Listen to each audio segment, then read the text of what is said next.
Whether you're checking in on mum or smashing quiz night, do it all with unlimited data from the UK's first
We've seen it from places like South Korea, we've seen it to a large extent in Germany as well. I mean, don't forget, German deaths are a quarter of what ours are.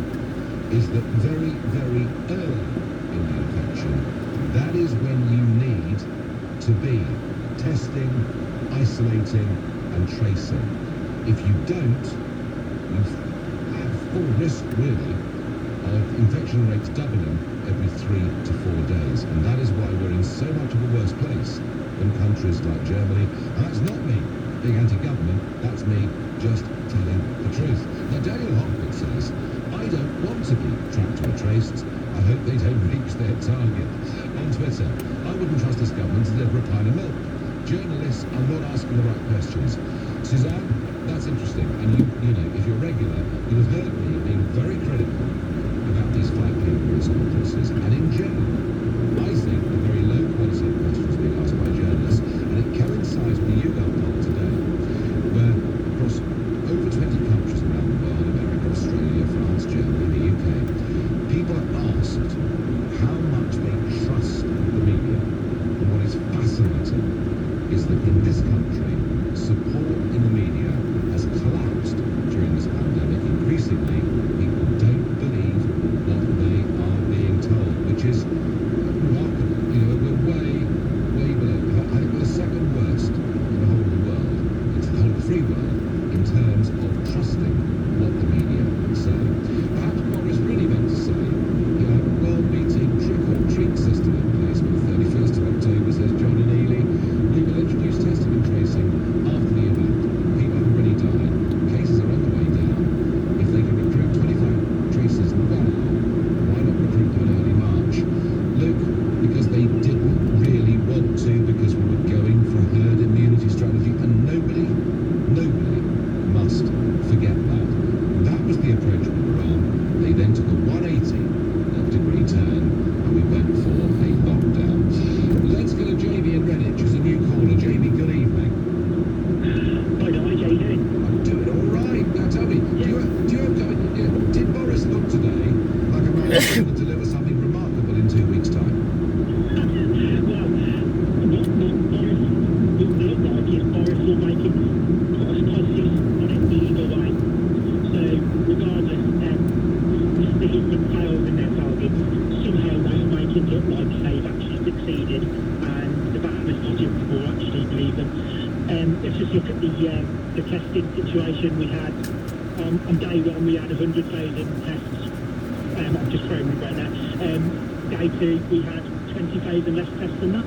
And this was the big fiddle, wasn't it, on the 30th of April, when they claimed to have met the 100,000 target because they put nearly 40,000 in the post.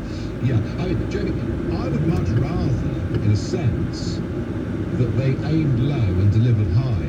This constant, don't worry, there's wonderful things coming ahead. It's wearing very thin with me, I must say. Just a mix. They're having a hard time come clean.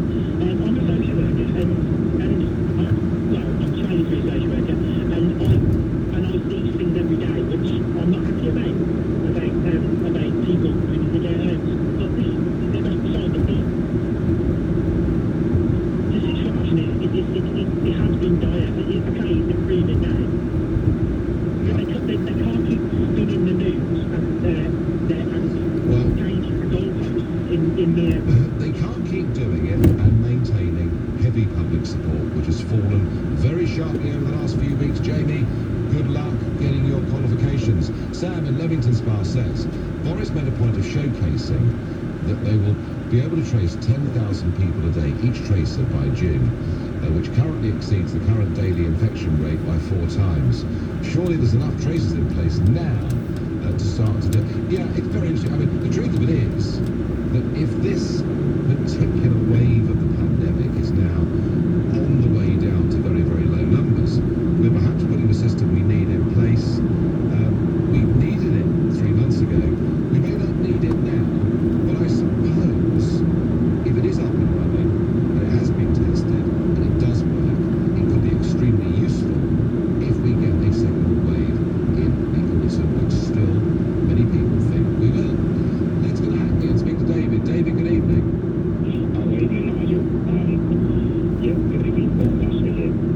Good. So, Boris, I mean, very bullish Boris, and he's going to be bullish, of course, but do you have confidence he'll meet the target of us having these 25,000 people in place, each able to trace 10,000 people a day? No, I was going to say that you need to be asking these bloody questions on 5 o'clock because the journalists are useless, Nigel. They ask all the questions that were easy for them. They should have you on there. But no, we haven't devised a system. I mean, we haven't done tests. I think what you said. What he said was, about Tim in Birmingham says, is this the same Boris who promised 200,000 tests at the end of the month?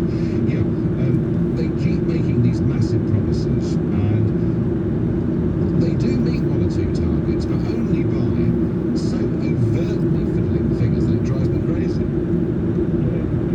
They keep bringing equipment in. They continue to be nurses and doctors as well. We don't need them. We can get around. Well, in the short term, David, actually, truth is, there's a lot of immigrants in the health service who've done a very good job. A very good job. The difficulty is, in many cases, we've taken them from countries where they probably need medical care even more acutely than we do.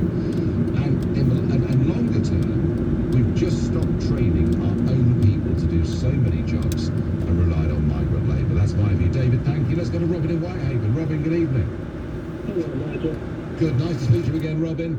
I know you follow this very, very closely. Do you think the government's getting better at meeting its targets? I don't think it could go any worse. Right.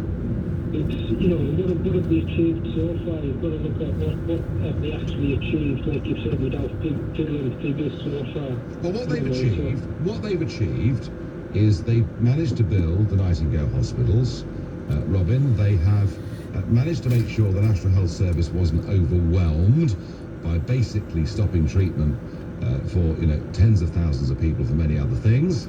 I don't think they're doing very well, Robin, I must say.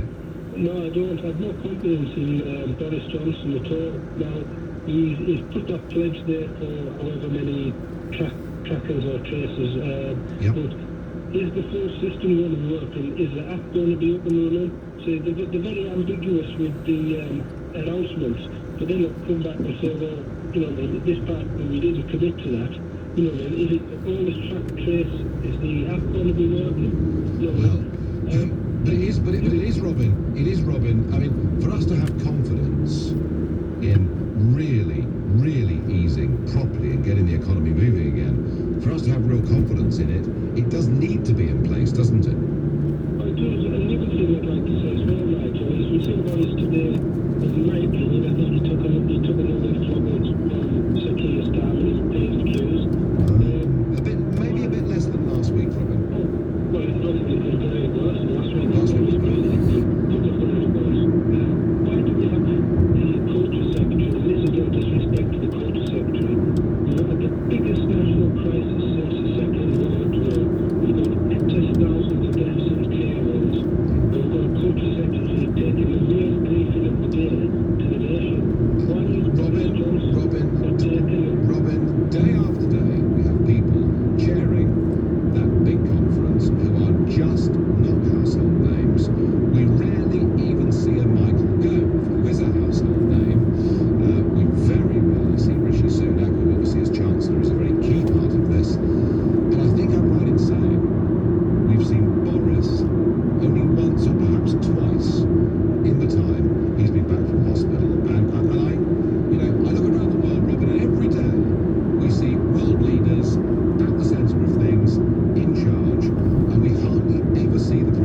Johnson has told MPs a world-beating track and trace system will be up and running in time for when schools are due to reopen next month.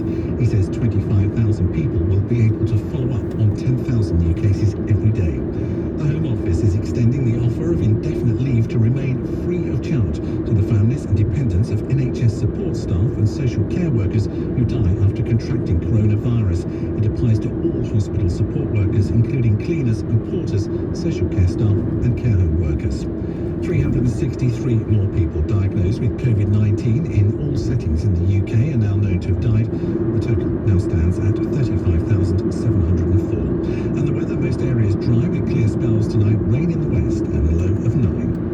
Nick Ferrari at breakfast, weekday mornings from 7. Tough legislation is introduced to Parliament to end the early release of dangerous terrorists. Increased monitoring of offenders and a new Serious Terrorist Sentence Act will be brought into force. Here with details, Home Secretary Priti Patel joins me. This will ensure that serious terror offenders spend longer time in prison with a 14-year minimum jail term. And under this legislation, of course, there'd be no prospect of an automatic early release. Nick Ferrari at breakfast. With Zero, get your business digital ready with Zero accounting software. LBC. Across the nation, we've been discovering loads of new ways to get moving around the home. Why not join in? Join the lounge lunging, 1-2 punching, and the star jumping while the spaghetti's on the hot. Don't let that hold you over. Join the impromptu dance parties happening over the phone, and the just 5 minutes of playing astronaut aids.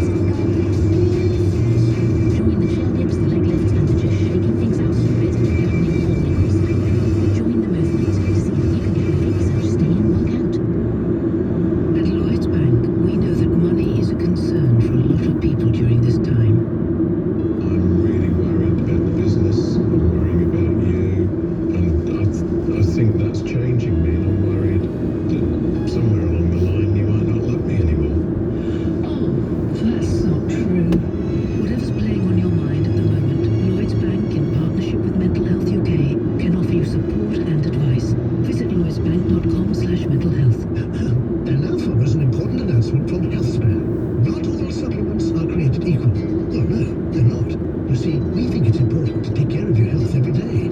Our multivitamins contain just the right levels of vitamin C and D to help support your immune system and are specially tailored for different life stages. And we deliver them direct to your door because that's the HealthSpan way. Well, there you go. That doesn't take long, did it? We're HealthSpan. That's healthspan.co.uk. Vitamins and supplements direct to your door. This is an important update from the government about coronavirus. We all need to stay alert so we can control the virus and reduce the risk of infection. Staying alert means you must stay at home as much as possible. Work from home if you can. Limit contact with others. Keep your distance if you go out. And wash your hands regularly. Do not leave home if you or anyone in your household has symptoms. Stay alert. Control the virus. Save lives. The Nigel Farage Show on LBC. Call 0345 6060 973. As many of you will know, I've been trying over the course of the last 3 weeks to highlight something that is going on in the English Channel. That is the crossing into our country of illegal migrants in small inflatable dinghies. It's growing at a rapid pace. We go back a few years, it was a few hundred here and there. It's been over 1,000 in the last couple of months alone. The pace of this, the rate of this is increasing. I'm certain a major fatality is going to happen at some point before very long. And I was pleased that Home Secretary Priti Patel was on the show this morning with Nick Ferrari. That's good, because it was the same day that I was out in the English Channel. And if you want to watch what happened to me in the English Channel today, go to lbc.co.uk. So she was on with Nick this morning, and Nick asked her directly what she was doing to stop these illegal crossings.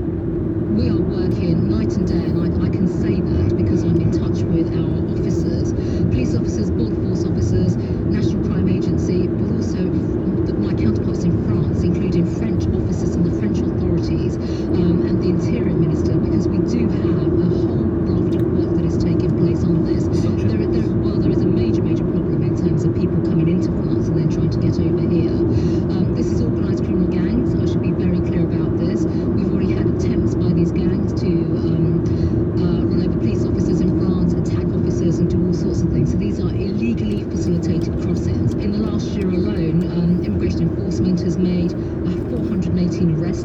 to 203 convictions. We are arresting people. I want the public to know that. We are arresting Have you people. got enough kit and supplies? Should you not be using more drones or So we're doing that. I'm going to come on to that in a sec. So we are arresting people and we are returning people as well. I don't want your listeners to think that we are sitting here passively. We are not. We are using the full arm of the law enforcement and immigration enforcement. In terms of kit, we have officers in France. We are using drones. We are using helicopters. We are using night vision goggles.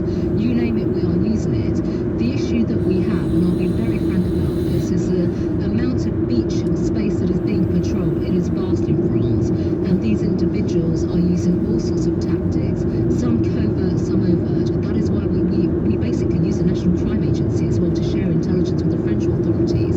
So there is a substantial French law enforcement deployment. We work with them on this, but the scale of this is enormous. We're not extending our transition period with the European Union at the end of this year. We're out at the end of this year fully, and therefore we're not going to be bound by some of the regulations around how we handle illegal migration. how will that help? So it will help because we'll be introducing new laws. We intend to introduce new laws basically that look at the whole end-to-end system, including some of the pull factors that exist within our own asylum system right now, but also in our immigration system that basically make the UK an attractive place to come to. So that was Home Secretary Priti Patel. Let me respond to that. We're working night and day. They always say that. We would expect them to be doing so with any problem. We are returning people. I don't want LBC listeners to think we're not. Well, so far this year, it looks to me to be about 3 to 4% of those that have come have been returned. She says, yes, we've got aerial surveillance and drones and we're stepping it up. Yeah, I know. The cost of this every day is absolutely vast. And she says, once we leave the European Union, we can change the rules on this. Now, she's right about that, if we got the courage to do it. But if we do change the rules, and if the people traffickers realise that from January the 1st, the game is over, then can you imagine what is going to happen in the next 7 or 8 months? It will become literally an invasion with many, many casualties. So the need to act is to act now. And I think Priti Patel is way too trusting of the French, frankly, to the point of being naive. So I went out this morning, just after first light, into the English Channel, and already we had the Dover lifeboat out, we had border force vessels out, and boats were being picked up. How many? I don't know, because what's really interesting about this is we, in the boat that I was on, we heard a report from one of the ships in the shipping lane that said it had seen an inflatable with, they thought, 10 people on it wearing life jackets. We got the point of where that big ship was. It was 3 miles away. We went to it, we found it. Very difficult, by the way, to find something on the ocean like that. The channel may look small on the map, it's not when you're out there. And we were first to the vessel. What I saw absolutely shocked me. There weren't 10 people on this, I guess about 14-foot inflatable boat. There were 22. Literally crammed in, some actually lying on the floor. The boat was in such a bad state, it was taking water, they were having to bail it out. Indeed, the skipper, whose boat I was on, said, we may well have to do the rescue ourselves and take these people on board. But before too long, the lifeboat was there with us. Shortly after that, border force